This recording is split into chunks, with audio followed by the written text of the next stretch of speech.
Tot va començar fa un mes, quan l'Escola d'Art La Nau va ensenyar als alumnes de l'Escola Font d'en Fargues el procés de creació d'un mosaic hidràulic. Nosaltres vam dir rajoles, ceràmica i geometria.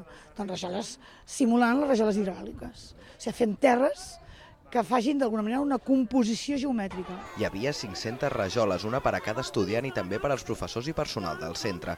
Avui els alumnes les han col·locades construint el que han anomenat catifes geomètriques. Mirant com estaven pintades i hi havia gent que potser s'havia equivocat, llavors les hem ficat a les puntes perquè no es noti tant. Mirant la forma, el dibuix, i les anàvem posant en el seu ordre. Ha sigut molt divertit i he après bastantes coses perquè no sabia això de la geometria i espero que un altre any es repeteixi.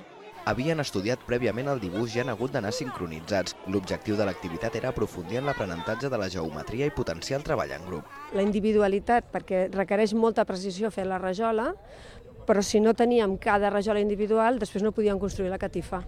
I aquestes catifes avui donen pas a la Setmana de Geometria. Fins divendres, aquests alumnes, però també els d'altres centres públics d'Horta-Guinardó, estaran fent activitats relacionades amb aquesta branca de les matemàtiques.